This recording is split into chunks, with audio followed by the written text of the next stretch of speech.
Hello, everyone, and welcome to Collecting History. Let's get and welcome. As I said, this is something new for me. Um, I have spent the last 6 years on YouTube doing nothing but paranormal. Actually, me and my wife started a channel on YouTube years ago. It was just kind of exploring the area of Western North Carolina, and then she started finding some haunted stuff. Some things we already knew about, some we didn't, and so we got into that phase of paranormal investigations, but I wanted to do it a little bit differently. Um, and so we just decided to start going to these places that we knew were already haunted and some places we didn't know were haunted. And by gosh, they were. And we did the whole investigation with voice recorders and EMF detectors and REM pods, and I got a whole bag full of stuff. So if I ever wanted to do it again, I got all my stuff still. But we spent 6 years on YouTube doing that, and I got kind of burnt out. We didn't travel to all these big places like you see some do. I stuck in our area. I wasn't able to really travel much. This is mainly the job I have. And I just wanted to prove that places were not haunted. I want to see what activity, if it was a lot or little. So I think I did pretty well with that. And it's called Crossroads Explorers on YouTube if you want to check that out, and I'll probably be able to link it here on Rumble for you. And I'm also may do this on YouTube as well, but right now I'm going to kind of focus on Rumble. I like Rumble pretty well, and so like I say, 6 years doing paranormal. Places like Helen's Bridge, if you ever heard of Helen's Bridge in Asheville, North Carolina, is the biggest one. Riverside Cemetery is another one here. So I did that for 6 years. Got burnt out and kept seeing people do all this fake stuff, and some were called out and some were caught doing fake stuff. And I didn't want to get caught into that whole thing where people don't believe my stuff is real. So, because I did everything I could to prove or disprove, that's pretty much it. So I didn't have one of those ooh ah situations every single time at all. I don't like doing it. I just want to try to make communication. So that's what I did. So about so that was in the last couple of years we could quit doing that. So about 2017 we started with that, and then about a year and a half or so ago I just stopped. I was done. I thought about doing it again, but not right now. But with this collecting history, on a little bit of backstory on how I started with comic books. Okay, so a little bit about how I got. So I'm growing up, I wasn't a comic book collector, although I liked the cartoons like Super Friends and the old Batman '66, and then later on the Michael Keaton Batman. So I was more into the cartoon movie stuff that was going on. So I wasn't really a collector of comic books. Matter of fact, I collected pro wrestling magazines. I was into pro wrestling pretty big as a kid. Like a lot of us were here in North Carolina. Everybody I knew in school had some, either they liked it real well or they knew about it and watched it occasionally. So, but comic books and like comic uh, cartoons and stuff like that were something that I really enjoyed, but never collected. So as I got older, and the Green Hornet's my favorite. I think Green Hornet's a real cool comic book character.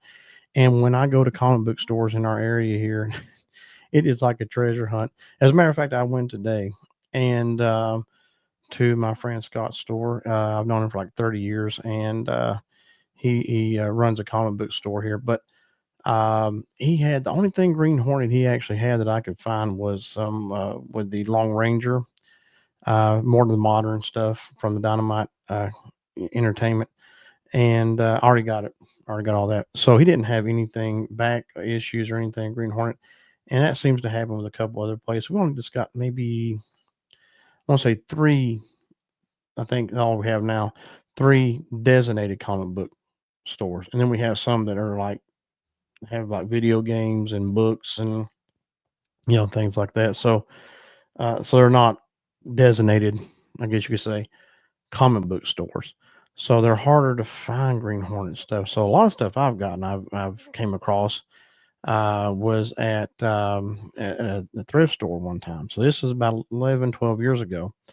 and I came across some Green Hornet comic books from the 19 late 80s and early 90s, the Now comics that owned it at the time.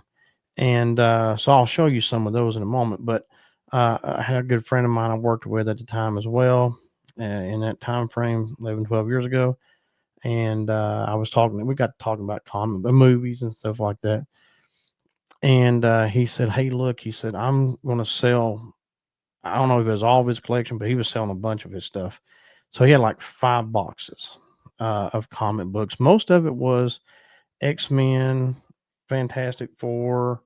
He has some Return of Bruce Wayne. He had, a little bit of Batman, mostly Marvel. Hulk had a lot of Hulk runs, and those all more modern stuff. And so I got all those still. And he gave me a good deal on them. And I just said, "Hey, sure, I'll buy them. I'll have those." Um, and so I do. I still got them. As a matter of fact, I spent the last 2 nights, well, day and night, what time that I had to do it, and put them in a category and in an app so I catalog all this stuff. And it's pretty cool. It took me a while. I got like over 1,200 comic books. For some, that's probably a lot. For others, that's like not much at all. Just depends on how much you, of course, accumulate. But I like I like covers. I like Alex Ross stuff. I've got like Captain America. It's right here in front of me. It's a picture of him that Alex Ross did with the shield and all that. Looks real good.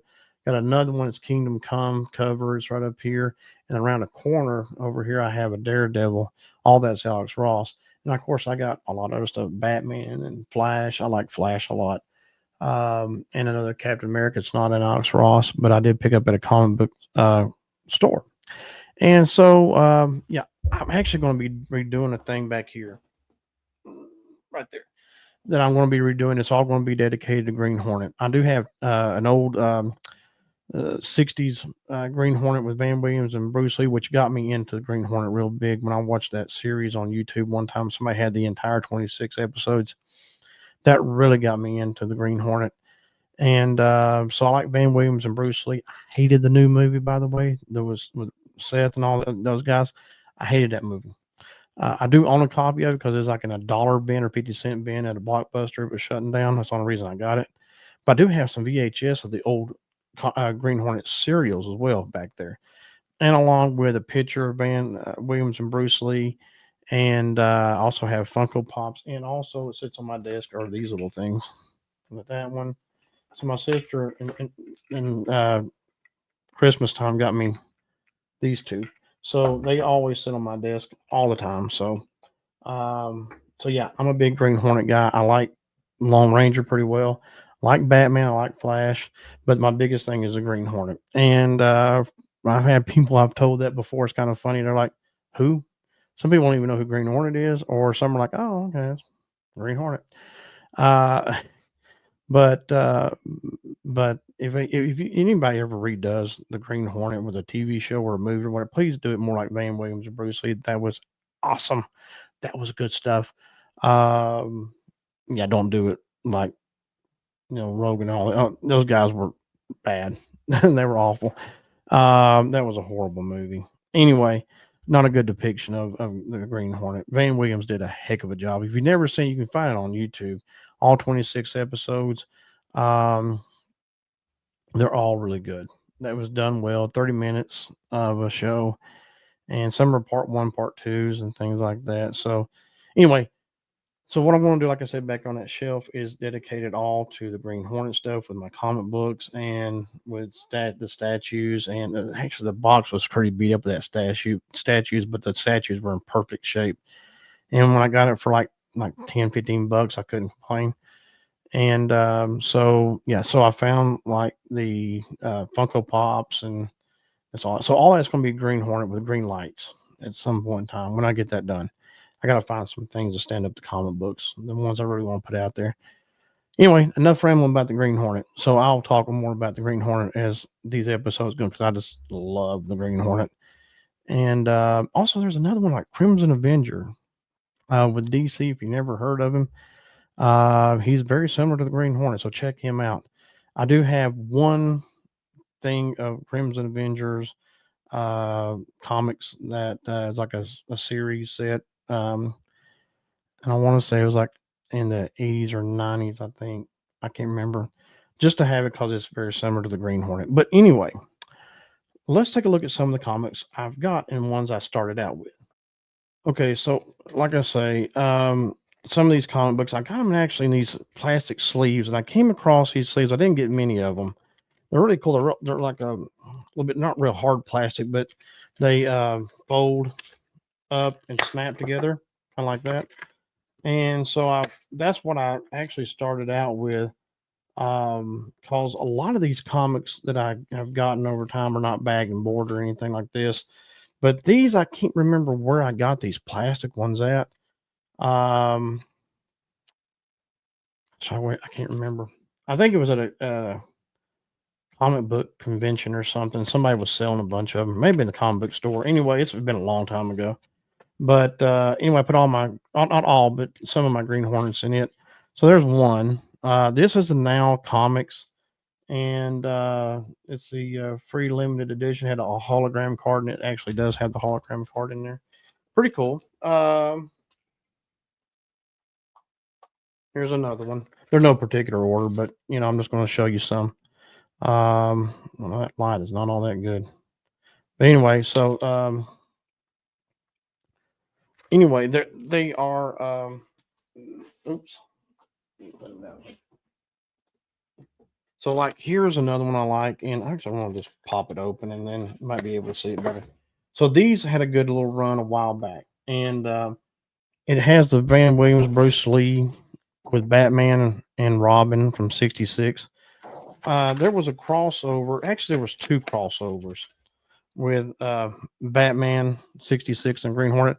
One was when Robin and Batman were climbing a wall, or climbing a building rather, and Green Hornet Kato was one of the celebrities that popped out.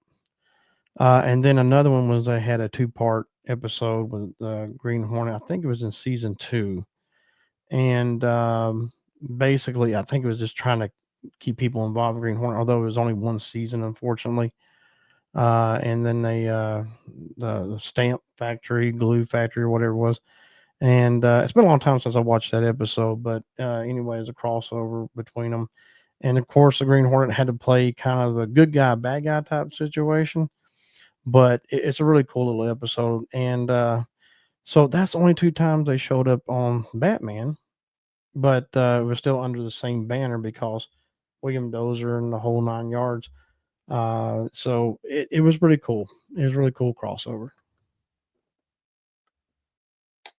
Okay, so the next one I want to show you real quickly is the Shadow and Green Hornet.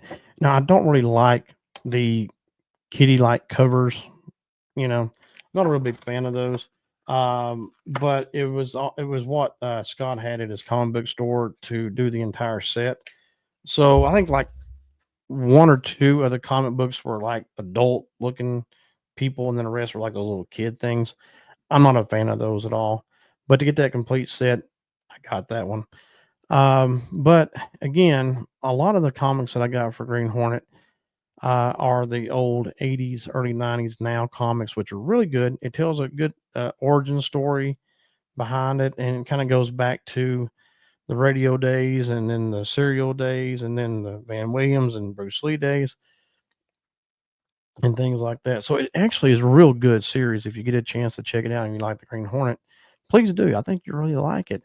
And then I got the crossover between the Lone Ranger and the Green Hornet. And of course, for those who don't know, the Green Hornet is the Lone Ranger is Green Hornet's uncle. And in the TV show with the Lone Ranger, you have let's see, it's his name escaped me. I forget who plays him, but anyway, Dan Reed is in there as a youngster, and he hangs out with the Lone Ranger and Tonto sometimes. Well, then if you looked at his family tree, then Dan Reed would be the father of the Green Hornet later on. And so that's kind of interesting, but it is neat to see that. Now, the Now comics, if you do read those with the origin story, it does talk about a masked man on a horse, but because Now comics didn't have the rights to the Lone Ranger, he had like a full face mask thing, and they didn't mention his name at all. so they couldn't do that under copyright. But still, you got the point because you can see a picture in the background with what, like, the Long Ranger, the full mask, full and silverback on him, and so kind of cool. Best that they could do, without the copyright problems. But it is kind of cool to see that Dynamite Entertainment has them. They have some good other good people too, like the Spider Shadow, um, and so they have a lot of interesting comic book characters that they own, and I really think Dynamite Entertainment is kind of like the underrated comic book, but they do good. They do real good. Kevin Smith, Comic Book Man, all that. If you've ever watched that show, you would see some of the stuff from Dynamite Entertainment because that's what you write for, and so it's really cool. And I like the way they do, and excuse me, and they are really cool, you know. But anyway, so let's get into something else. Hang tight. Another cover thought I would show you is this one. I know that light's not the best, but that's a little better. And that's from the 80s, 90s serial that they had, or series, or whatever you call it. But anyway, so yeah, this is kind of like my introduction to doing this. I'll get more used to doing this later on. It took me a while to get used to the whole paranormal thing and not, being able to record. So it took me a bit. So bear with me. I'll get better as it goes.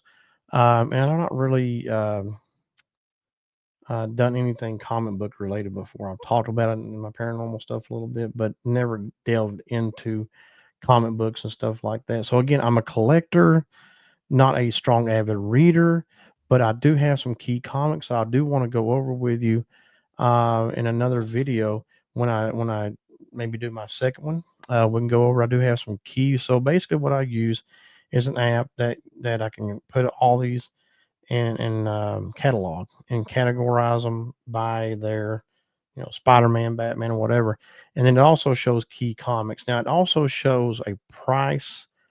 The problem with that is the price that they show is not always what's reflected, like even on eBay, for instance. There was one, I can't remember which one it was right off hand, but it was like, I think it had a value of like 50 or $60 or something. And then on eBay, everybody was selling for like 9, $10. So yeah, I don't really go by how much it has price wise. I go by, put them in a catalog. And so that way when I'm out and I gotta try to remember if I have one or not, or if I may want to add something to a series of comic books, or maybe I'm missing one or two, I can look and see what I'm missing and then add to it. So I would definitely encourage you to do it that way. And it helps a lot. And it took me about 10, 12 hours to do it. 1,200 comics. It took me a while, but you scan the comic books. Some it won't recognize. I got some older ones that it didn't. I have some modern ones that it didn't. But all you gotta do is add to that, and add it and go to the next picture you want to take. And so it's really cool. It's called Hip Comics, is what I use. And basically, like I said, I'm just using it just to catalog everything. And like I say, if it doesn't recognize the comic book, make sure you got a clear picture for one. And if you do and it still don't recognize it, that's fine. Just add it to your catalog, and then you can go back and look and see it, because it stays in your catalog regardless if it recognizes it or not. And it just won't give you it won't give you like the riders. It won't give you like a key if it was a key. It won't give you any like value dollar wise if it don't recognize it, but it can stay in there. So it's good. So today when I got the comic books, let me show you real quick. Um, so I posted this earlier on Rumble and on Instagram and YouTube, a channel that I'm going to try to use maybe on YouTube. We'll see. But it's like some Flash comics. Also, there was one, I got some Green Hornet, or Green Lantern and Flash, and I thought that one was a pretty cool one. Year one. So I was looking at some of these covers. Um, I won't go through all of them because you can go back and look here on Rumble and see it on my first video. But this one was pretty cool. Thought that one was pretty nice. So none of them are key comics at all. Here's one. It's pretty cool. Um, But so basically, I was just um, looking at covers that might. Hang on a second.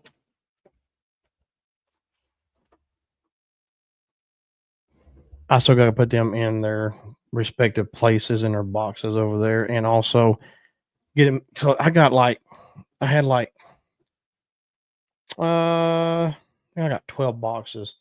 Most are short, but I got two long ones back here, two of the longer boxes, and so I'm like got a mess over here because I haven't got it all together. Because I got to put these where I want them now, and I had them in the closet, which is right here in front of me, for a bit while I rearrange this entire room.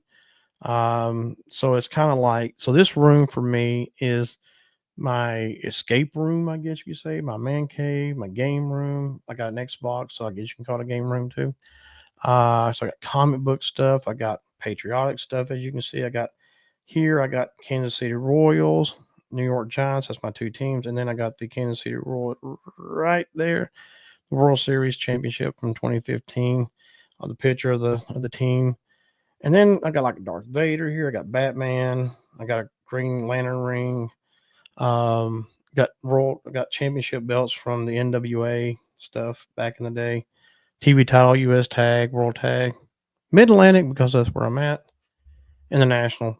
So I can take you through a tour if you want that someday. But I got like a Superman talent hangs in front of this door with all my hats. I've got a dragon. I got two dragons over there that I really like dragons, and that's going to be foggy. Hang on a second. There we go. And then like I've got Flash. I've got Batman. I've got more Batman. I got a actual bat that lights up. It looks like this. And I got Darth Vader. I like Darth Vader. I'm a bigger fan of the first three Star Wars. I'm not like a big Star War person, like go all out, but two characters I think have always been real cool. And that's Doctor Doom and Darth Vader. And anyway, so I got Darth Vader stuff in here too. So I got a little bit of everything in my Xbox One back here that I play maybe once, twice a month. I'm not a real big gamer, but I do play some every now and then. I got my brother who plays sometimes, and I got some friends that are on there occasionally. But they don't play much anymore, the same things I do. So I see them, but they're playing something totally different that I don't have. But anyway, no big deal.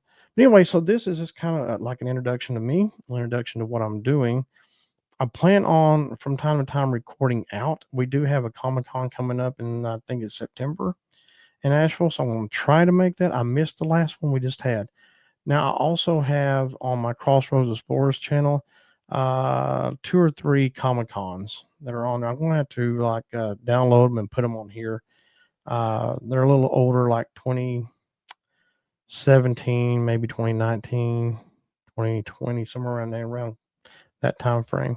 But anyway, I'll get that, pop it up as soon as I can, as soon as I can get it downloaded and to appear on Rumble and stuff. But like I say, I'm on Instagram as well, collecting history, and I'll put the links to that in the description so you can follow me there. I'll tell you what, the one person that inspired me to do comic book stuff like this was Lunch Money Comics on YouTube. I love his channel. His channel is absolutely cool, and all the stuff that he does, all the places he goes. Where he goes, there's a lot more comic book stores than we have here.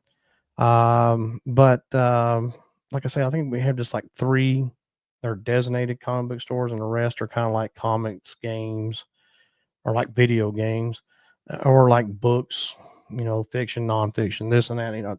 Not solely dedicated to comic books. So anyway, I will try to record as much as I can. If I go to a yard sale or a thrift store or whatnot, and I come across some comic book stuff or figures or something, I'll definitely record it so you all can see it. So I just want to share like comic book stuff with you and maybe some other things. So collecting history is basically going to be based around comic book stuff, but I may find some other things too. I got some old. I did actually got some. Actually got. I don't think that works. I do have some pro wrestling magazines that I won on eBay. I'll show you sometime from the I think late '80s, early '90s, around that time frame. So pretty cool, pretty cool. Anyway, so I'm going to go ahead and cut it here. I hope you enjoy this video. I will get more into this in more in depth than what I've got later on, and I'll get better at it too, guys. It's been a while since I really wanted to sit down and do something out of the ordinary like this, and I'm going to love doing it, and I hope you enjoy it too. Until next time, God bless. I'll see you soon.